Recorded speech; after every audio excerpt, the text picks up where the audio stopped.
Come with me on a memory trip from our Kakadu Naturalists Tour in May 2019. On day one, we enjoyed a bush breakfast at Frog Dam before exploring the wildlife along the dam wall.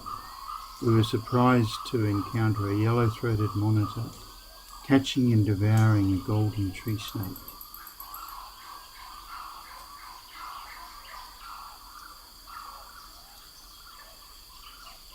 He's about a metre long. Must have hit the other end of his elementary system already.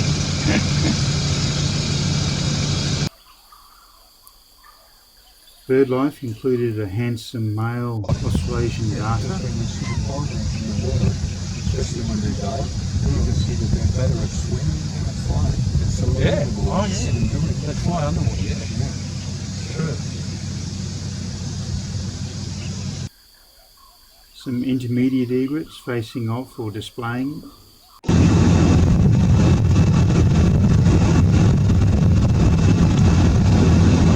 went to press the button and got him as they were starting to fly. Great. And a majestic white-bellied sea eagle.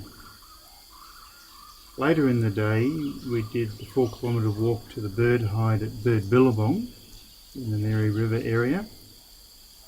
With a backdrop of granite rocks, the wetland habitat is adorned with blue water lilies, rushes, pandanus and paperbark trees.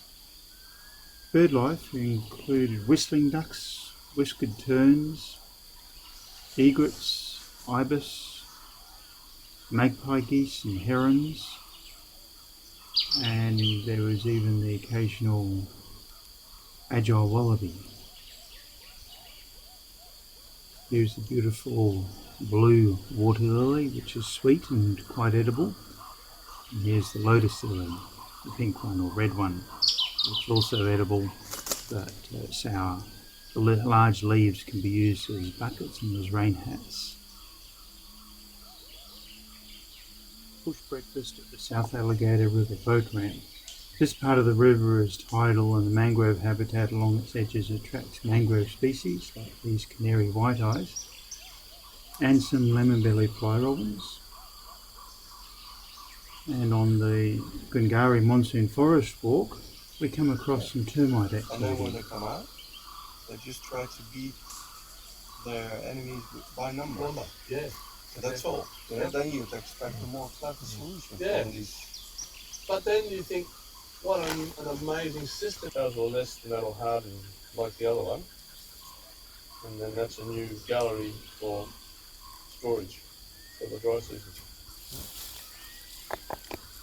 And it's rock hard, I've seen guys drive Toyotas into these, so destructive fun, and have to go to the paddle beater and the...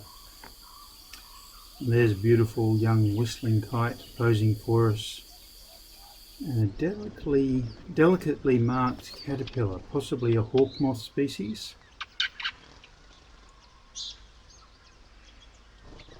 Beautiful forest kingfisher. And we have dinner and accommodation at the Kakadu Lodge. After dinner, Ian puts on a lecture on Indigenous history and culture in Arnhem Land at the Bawali Visitor Centre.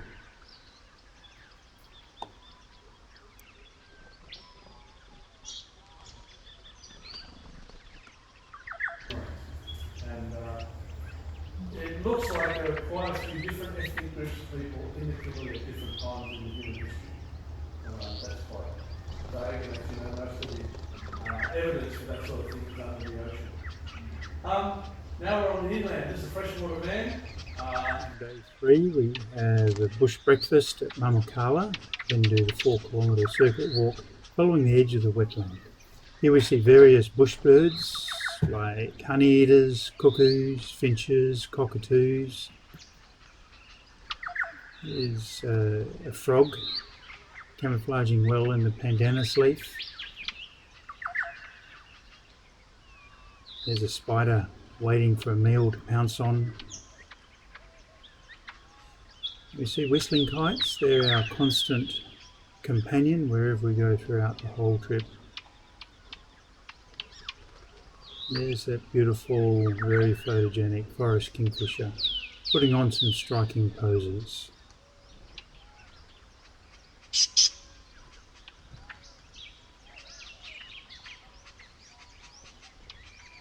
Snow-necked ibis forage for insects along the moist wetland edges. Magpie geese flying overhead. There's a pandanus tree with a moon showing in the background, and another lemon-bellied fly robin. These guys are never shy. At the Mamukala bird hide, we saw comb-crested jacanas. They have the longest toes of any bird in the world relative to body size. There's a gorgeous flutteration of butterflies that were attracted to the herbage on the path on the way to the hide.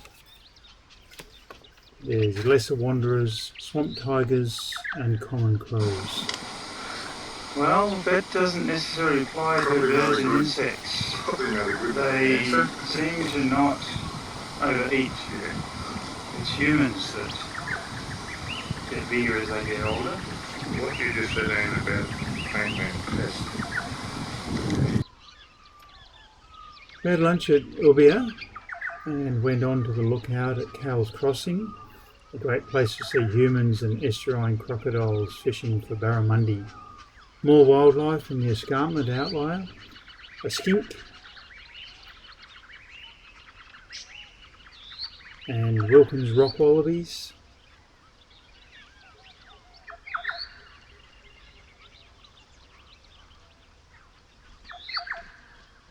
Also in the escarpment outlier, which was a habitation site until quite recently, there's some beautiful rock art, which is a documentation of the Aboriginal occupation of this area for thousands of years. The view from the Nudda flood lookout across the floodplain was a highlight for the day.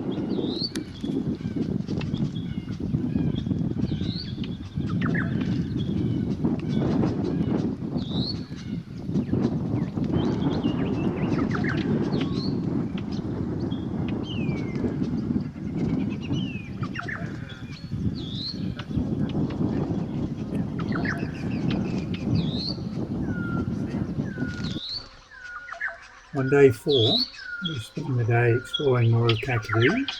We have a bush breakfast at Ungbung Bung Billabong, where a fancy little grub captured Mike and Greg's attention. The breakfast location beside Ungbung Bung Billabong is the sun illuminating the Noarlunga outlier in the background, ducks, egrets, spoonbills and herons, magpie geese flying over, red-tailed black cockatoos. What a beautiful place to start the day.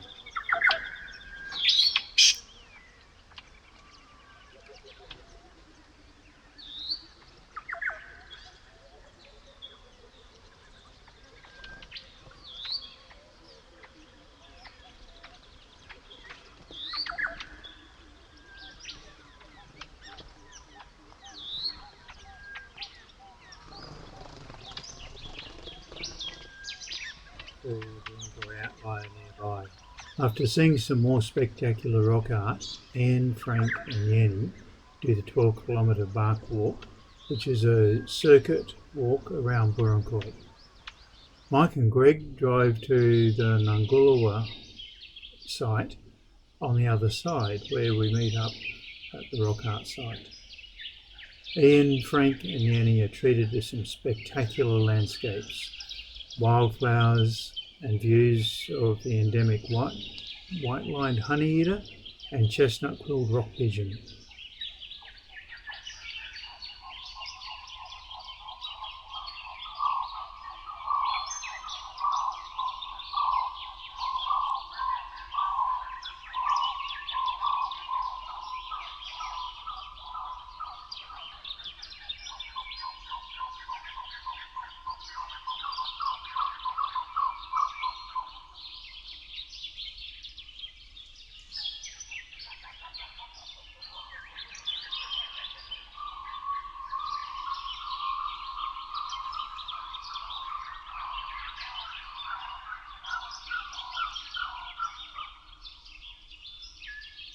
then has to leave us, and we join the 2-hour yellow water cruise.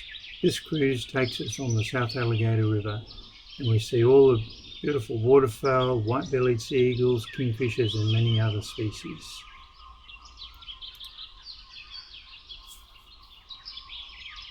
This on the South Alligator River again. This time in the upper reaches at a location called Kununurra. While we're having breakfast in the riverbed, a pair of sulphur-crested cockatoos appear to be considering a potential nest hollow. It's such a pity that birds are in cages now and then.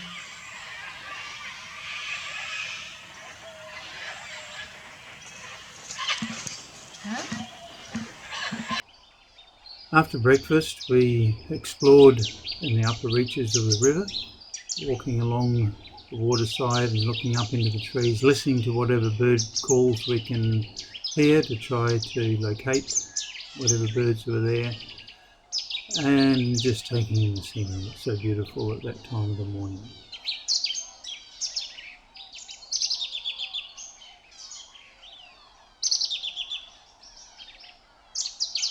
There was this green oriole sunning himself up high in the branches.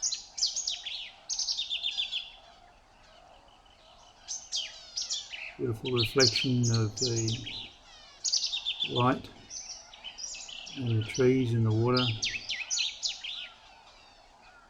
Greg spotted some rubbish there and did a quick collection. It's always nice if you can leave things a bit better than you find them. Good on you, Greg. Day 6, our last day, and what a treat, breakfast with Gordians. First on the scene at our stakeout was a masked finch, then some diamond doves, then some long-tailed finches arrived,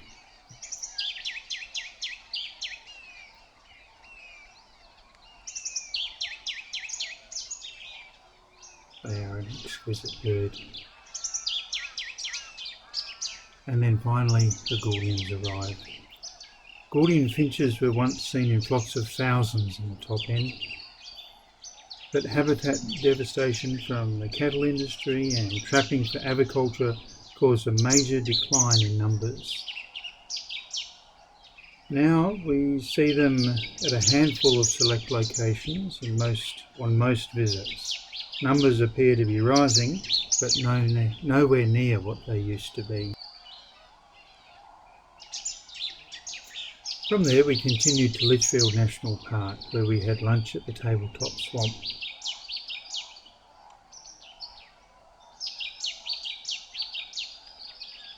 Then we explored the Monsoon Forest Walk at Florence Falls.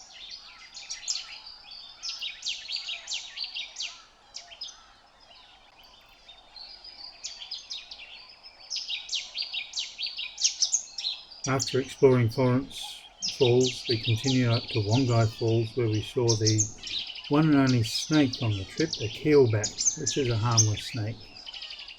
Then we continued on to Darwin, where we enjoyed our last group dinner at the Green Chilies restaurant.